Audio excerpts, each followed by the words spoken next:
Hello दोस्तों, welcome to my YouTube channel matric and inter coaching centre PK. आज हम लोग बात करने वाले हैं पैमाना का प्रतिफल अथवा दीर्घकालीन उत्पादन फलन। तो ये बहुत ही इम्पोर्टेंट टॉपिक है और ये भी आप लोगों का एग्ज़ाम में 5 नंबर से पूछा जाता है और कई बार एग्ज़ाम में पूछा गया है। पिछले वर्ष भी इस सवाल को एग्ज़ाम में पूछा गया था। तो इससे पहले भी हम लोग इसी से संबंधित एक और देखे थे लेक्चर। इसका पिछला लेक्चर जस्ट ही क्या उत्पत्ति का नियम अथवा परिवर्तनशील अनुपात के नियम, और वहीं है आज पैमाना का प्रतिफल अथवा दीर्घकालीन उत्पादन फलन। ये दोनों में से एक आप लोगों का 5 नंबर में जरूर आ जाएगा, इसलिए आप लोग दोनों वीडियो को देखकर अच्छी प्रकार से समझ लें ताकि आप लोग एग्जाम में पूरी का पूरी नंबर उठा लें। तो जो बच्चे हमारे चैनल पर इस बार न्यू आए हैं तो आप लोग पिछले वाले लेक्चर सभी लेक्चर को देखने के लिए आप लोग हमारे चैनल पर जाके उसे देख सकते हैं, जो आप लोगों को वहाँ उपलब्ध है। तो आज हम लोग बात करेंगे पैमाने का प्रतिफल अथवा दीर्घकालीन उत्पादन फलन। तो इसमें सबसे पहले आप लोग जान लीजिए क्या पैमाना का प्रतिफल पूछे या दीर्घकालीन उत्पादन फलन पूछे, दोनों में से कोई भी पूछे तो आंसर जो यहाँ लिखा हुआ है वह इसी प्रकार से बनेगा। टॉपिक है हमारा पैमाने का प्रतिफल अथवा दीर्घकालीन उत्पादन फलन। तो वहाँ सवाल किस प्रकार का रहेगा? तो सवाल तो टॉपिक ही उठाकर आप लोगों को नहीं पूछा जाएगा, वहाँ तो सवाल लिखा जाएगा। तो सवाल इस प्रकार से लिखा जाएगा, क्या पैमाने के प्रतिफल से क्या अभिप्राय है? उपयुक्त रेखा चित्र का प्रयोग करते हुए पैमाने का बढ़ती समान तथा घटती धारणा की व्याख्या करें। तो यहीं आप लोगों को सेम टू सेम यही सवाल देगा, या यहाँ पर चेंज कर सकता है क्या दीर्घकालीन उत्पादन फलन का क्या अभिप्राय? क्या दे देगा यहाँ, क्या दीर्घकालीन उत्पादन फलन का क्या अभिप्राय है, या पैमाने का प्रतिफल क्या अभिप्राय है, और सेम टू सेम यही लिखेगा और आप लोगों को इसे बनाने कहेगा। बस ही आप लोगों को इस लेक्चर में आप लोगों को सिर्फ इसी सवाल को हल करके बताएंगे ताकि आप लोग इस लेक्चर में अच्छी प्रकार से इसे समझ ले। तो पैमाने का प्रतिफल का क्या अभिप्राय है? सबसे पहले पैमाने का प्रतिफल क्या होता है उसे बताना है। उनके बाद रेखाचित्र का प्रयोग करते हुए पैमाना का बढ़ता समान तथा घटती धारणा का व्याख्या करना है। तो बहुत ही इंपॉर्टेंट है, चलिए इस पर चर्चा करते हैं। तो दोनों में से कोई भी लिखे तो आप लोग समझ गए होंगे इतना ही कि दोनों में से कोई भी पूछेगा यानी कि दोनों एक ही बात है, आप लोगों को वही आंसर लिखना है, पैमाने का प्रतिफल अथवा दीर्घकालीन उत्पादन फलन। तो चलिए स्टार्ट करते हैं। सबसे पहली बात है कि पैमाने का प्रतिफल है क्या? तो पैमाने का प्रतिफल क्या है? यह एक दीर्घकालीन अवधारणा है। तो पैमाने का प्रतिफल क्या है? एक दीर्घकालीन अवधारणा है। यहाँ आप लोगों का ऑब्जेक्टिव भी क्लियर हो जाएगा। क्या पैमाने का प्रतिफल क्या है? तो यह एक दीर्घकालीन अवधारणा है। कौन सा अवधारणा है? तो दीर्घकालीन अवधारणा है। और इस नियम के अंतर्गत उत्पादन के सभी साधनों में जब अनुपातिक परिवर्तन किया जाता है तो इसके फलस्वरूप कुल उत्पादन में जो परिवर्तन आता है उसे ही हम लोग क्या कहते हैं? पैमाने का प्रतिफल या दीर्घकालीन उत्पादन फलन कहते हैं। तो सिंपल सा है, क्या सबसे पहली बात क्या पैमाने का प्रतिफल में कि यह एक दीर्घकालीन अवधारणा है। उनके बाद क्या है, क्या इस नियम के अनुसार अर्थात पैमाने के प्रतिफल के अनुसार इनके अंतर्गत उत्पादन के सभी साधनों में जब अनुपातिक परिवर्तन किया जाएगा तो ऑब्जेक्ट सी बात है कि इनके फलस्वरूप कुल उत्पादन में परिवर्तन होगा, और कुल उत्पादन में जो भी परिवर्तन होगा उसी को हम लोग पैमाने का प्रतिफल कह देंगे। और इसमें एक बड़ी बात यह है कि दीर्घकाल में कोई साधन स्थिर नहीं रहता है। क्या होता है? दीर्घकाल में कोई भी साधन आपका स्थिर नहीं रहेगा। तो पैमाने का प्रतिफल में हम लोग क्या जाने, क्या पैमाने का प्रतिफल यह एक दीर्घकालीन अवधारणा है और इस नियम के अंतर्गत उत्पादन के सभी साधनों में जब अनुपातिक परिवर्तन किया जाता है तो इसके फलस्वरूप कुल उत्पादन में भी परिवर्तन आता है, जिसे पैमाने का प्रतिफल कहते हैं। और दीर्घकाल में कोई भी साधन स्थिर नहीं रहता है। आई होप आप लोगों को पैमाने का प्रतिफल अथवा दीर्घकालीन उत्पादन फलन अच्छी प्रकार से समझ में आ गया होगा। अब इसकी बात करेंगे हम लोग, क्या इसका पैमाने के प्रतिफल की क्या होती है? 3 अवस्थाएं होती है। तो आप लोग यहाँ सवाल में देख सकते हैं क्या पूछा गया है, रेखा चित्र का प्रयोग करते हुए पैमाने का बढ़ती समान तथा घटती धारणा की व्याख्या करें, यानी कि 3 प्रकार की धारणा की व्याख्या करने कहता है। तो पैमाने का प्रतिफल जो है हमारा वह 3 प्रकार की उसमें अवस्थाएं होती है। कितनी प्रकार की अवस्थाएं होती है? पैमाने का प्रतिफल में 3 प्रकार की अवस्थाएं होती है। अगर आप लोगों को वह पैमाने का प्रतिफल अथवा दीर्घकालीन उत्पादन फलन का अगर 2 नंबर में से पूछा जाए तो आप लोग इसे यहाँ तक ही लिख देंगे, तो आप लोगों को 2 नंबर आसानी से मिल जाएगा। तो आप लोग ध्यान रखेंगे, इसे देखेंगे कई नंबर में पूछा जाता है, उसी प्रकार से एक्सप्लेनेशन देना है। क्योंकि अगर 2 नंबर में पूछेगा, आप लोग इसे पूरा बना देंगे तो नंबर तो मिलेगा, लेकिन आप लोगों को फायदा वही 2 नंबर ही मिलेगा, कोई फायदा नहीं, वह टाइम वेस्ट हो जाएगा। इसलिए आप लोग देख लेंगे 5 नंबर में पूछा जाएगा, तभी आप लोगों को पैमाने के तीनों प्रतिफल या अवस्थाएं का वर्णन करना है। तो चलिए आज हम लोग इसे 5 नंबर में से कवर कर लेंगे, तो 2 नंबर का आसानी से बन जाएगा। तो पैमाने का प्रतिफल की कितना अवस्थाएं होती है, तो 3 अवस्थाएं होती है। तो पैमाने का प्रतिफल हम लोग जान चुके हैं, तो अब पैमाने की प्रतिफल, तीनों प्रतिफल की अवस्था पर चर्चा करेंगे, उनके बाद ये हमारा खत्म हो जाएगा। तो पैमाने के प्रतिफल में 3 अवस्थाएं होती हैं। कितनी अवस्थाएं होती है? 3। पहला उसमें होता है क्या, पैमाने का बढ़ता प्रतिफल। क्या होता है? पैमाने का बढ़ता प्रतिफल। उसके बाद होता है पैमाने का स्थिर प्रतिफल। उनके बाद होता है पैमाने के घटते प्रतिफल। क्या होता है? पैमाने का घटता प्रतिफल। पहले बढ़ेगा, फिर स्थिर होगा, फिर घटेगा। सिंपल सा है, बढ़ेगा, स्थिर होगा, घटेगा। सिंपल से याद कर सकते हैं, पैमाने का बढ़ता स्थिर प्रतिफल और घटता प्रतिफल। तो फर्स्ट वाले पर हम लोग चर्चा करें, क्या पैमाने का बढ़ता प्रतिफल क्या है।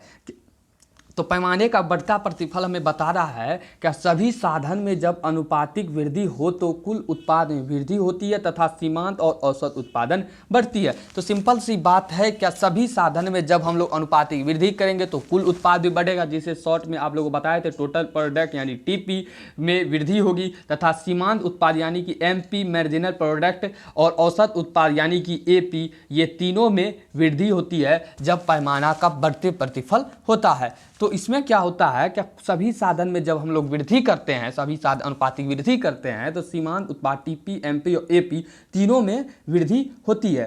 तो इसमें क्या होता है, साधन में परिवर्तन उत्पादन में परिवर्तन अधिक होता है, यानी कि साधन में परिवर्तन से ज़्यादा इनका उत्पादन में परिवर्तन होता है। किसमें परिवर्तन होता है? उत्पादन में परिवर्तन होता है। किसके अपेक्षा? तो साधन की अपेक्षा उत्पादन में इनका ज़्यादा परिवर्तन होता है। तो उत्पादन में ज़्यादा परिवर्तन होता है, तो इसे हम लोगों को किस प्रकार से सवाल में दर्शाने बोल रहा है, क्या रेखा चित्र का प्रयोग करके, रेखा चित्र का प्रयोग करके पैमाने को बढ़ते प्रतिफल को अब हम लोग दर्शाएंगे।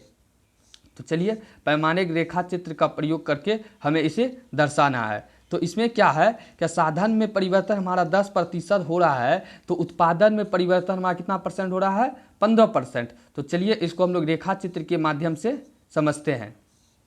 तो अब लोग यहाँ देखिए क्या क्या हो रहा है। यहाँ हम लोग अभी तुरंत देख चुके हैं, क्या उसमें क्या हो रहा था, साधन में परिवर्तन कितना हो रहा था? साधन में परिवर्तन 10% और उत्पादन में परिवर्तन कितना हो रहा था? तो उत्पादन में 15%। इससे भी अधिक हो सकता है, 15%, 20%, जो भी हो। तो रेखा चित्र बनाने के लिए सबसे पहले क्या करना होगा, हम लोग एक्स और वाई रेखा को लेना होता है, जो आप लोग सिंपल सा है, जानते भी होंगे। एक्स और वाई को लेंगे, यहाँ एक्स होगा और यहाँ आप लोगों का वाई होगा और यहाँ ओ होगा। तो साधन, तो उत्पादन हमारा क्या है?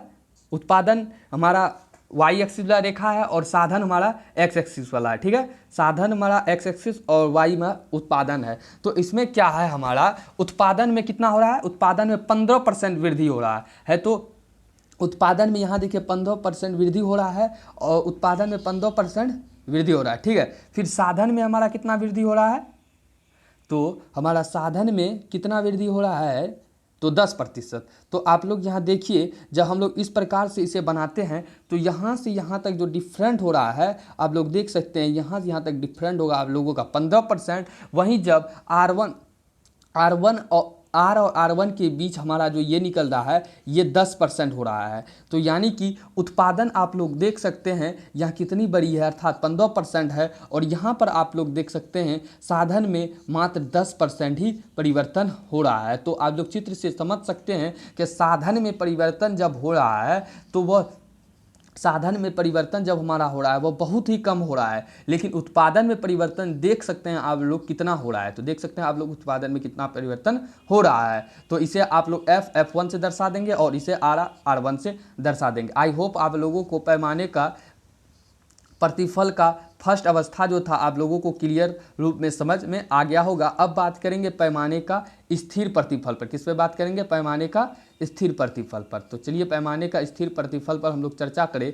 तो पैमाने का स्थिर प्रतिफल हमारा क्या है? क्या पैमाने का स्थिर प्रतिफल सभी साधन में अनुपातिक परिवर्तन हो तो कुल उत्पादन के समान अनुपात में भी वृद्धि होती। क्या हो रहा है? क्या सभी साधन में जब अनुपातिक परिवर्तन होगा तो पैमाने का स्थिर प्रतिफल के अंतर्गत सभी साधनों में अनुपातिक परिवर्तन होगा तो कुल उत्पादन के समान अनुपात में वृद्धि होता है। एपी और एमपी दोनों बराबर होता है। तो एपी और एमपी क्या होता है जानते हैं आप लोग? एपी क्या होता है? हमारा एवरेज प्रोडक्ट, यानी कि औसत उत्पाद, ठीक है, औसत उत्पाद। और एमपी हमारा क्या होता है? मार्जिनल प्रोडक्ट, यानी कि सीमांत उत्पाद। ये दोनों क्या होता है? पैमाने का स्थिर प्रतिफल के अंतर्गत ये दोनों हमारा बराबर होता है। तो साधन में परिवर्तन बटा बराबर उत्पादन में परिवर्तन। तो साधन बराबर है तो दोनों में जितना अगर साधन में 10% परिवर्तन हो रहा है तो उत्पादन में भी हमारा कितना प्रतिशत परिवर्तन होगा? तो सिंपल सी बात है, अगर साधन में 10% होगा तो उत्पाद में भी 10% परिवर्तन होगा, क्योंकि यहाँ कह रहा है क्या? कुल उत्पादन के समान अनुपात में वृद्धि होता है। और एपी एमपी दोनों बराबर है तो साधन में जितना परिवर्तन होगा उतना उत्पाद में भी परिवर्तन होगा। तो चलिए इसे भी उदाहरण के माध्यम से हम लोग समझे कि ये किस प्रकार से है। तो फिर सिंपल सा वही, ये हमारा उत्पादन और ये हमारा साधन, X axis Y axis, X Y axis उत्पादन, इधर एक्स एक्सिस पर साधन। तो फिर से R1 और F1 ये हुआ और R और F ये हुआ और R1 और F1 हम लोग यहाँ लेते हैं। तो आप लोग यहाँ देखिए कि चित्र के सहायता से आप लोग ठीक प्रकार से देख सकते हैं क्या यहाँ जितना इसमें अंतर हो रहा है 10% का उतना भी इसमें हो रहा है। दोनों में समान रूप से परिवर्तन हो रहा है। तो हमारा 10% अगर उत्पादन में परिवर्तन हो रहा है तो 10% साधन में परिवर्तन हो रहा है। तो ये रेखा ये हमारी यहाँ से मिल जाती है। तो यही हमारा हो जाता है साधन का स्थिर प्रतिफल। क्या हो जाता है? साधन का स्थिर प्रतिफल। तो आई होप आप लोगों को ये वाला भी समझ में आ गया होगा। क्या पैमाने का 3 प्रकार का जो प्रतिफल की अवस्थाएं हैं, पैमाने का बढ़ता प्रतिफल, स्थिर और घटता प्रतिफल में 2 प्रकार का बढ़ता प्रतिफल और पैमाने का स्थिर प्रतिफल अच्छी प्रकार से समझ में आ गया होगा। अब हम अंतिम वाले पर चर्चा करेंगे, पैमाने का घटते प्रतिफल, और इसी के साथ हमारा ये वीडियो समाप्त हो जाएगा। तो चलिए पैमाने के घटते प्रतिफल पर चर्चा करते हैं, ठीक है। तो पैमाने के घटता प्रतिफल, पैमाने के घटता प्रतिफल क्या है? क्या सभी साधनों के अनुपातिक परिवर्तन, क्या हो रहा है? सभी साधन में अनुपातिक परिवर्तन हो तो कुल उत्पादन में घटते दर से परिवर्तन होता है। तो पैमाने के घटता प्रतिफल है तो इसका घट रहा है, तो अगर साधनों में अनुपातिक परिवर्तन करेंगे तो कुल उत्पादन में घटता दर से ही वृद्धि होगा। और एपी और एमपी दोनों घटता है। एपी क्या होता है? औसत उत्पाद। एमपी क्या होता है? सीमांत उत्पाद। इसमें ये दोनों घटता है। तो इसमें जस्ट अपोजिट होता है फर्स्ट वाले के। जैसे फर्स्ट वाले में पढ़े थे क्या? पैमाने का बढ़ते प्रतिफल साथ तो पैमाने का घटता प्रतिफल, तो दोनों में अपोजिट होगा। तो इसमें साधन में परिवर्तन 15% होगा तो लेकिन उत्पादन में इसमें परिवर्तन कितना होगा? 10% होगा। बस फर्स्ट वाला का इसमें अपोजिट है। अगर साधन में परिवर्तन आप लोग 15% करेंगे तो उत्पाद में परिवर्तन जो प्राप्त होगा आप लोगों का 10% होगा। क्योंकि पैमाने का घटता प्रतिफल हमें बता रहा है क्या? सभी साधन में अनुपातिक परिवर्तन हो तो कुल उत्पादन में घटते दर से परिवर्तन होता है और एपी और एमपी हमारा दोनों बराबर होता है। तो चलिए इसे भी हम लोग एग्जाम्पल के माध्यम से अच्छी प्रकार से समझ ले। तो इसका एग्जाम्पल देखिए, वही फिर हमारा ये हो जाएगा उत्पादन। क्या हो जाएगा? उत्पादन वाई एक्सिस, और ये हो जाएगा आप लोगों का साधन। तो ये हमारा हो गया।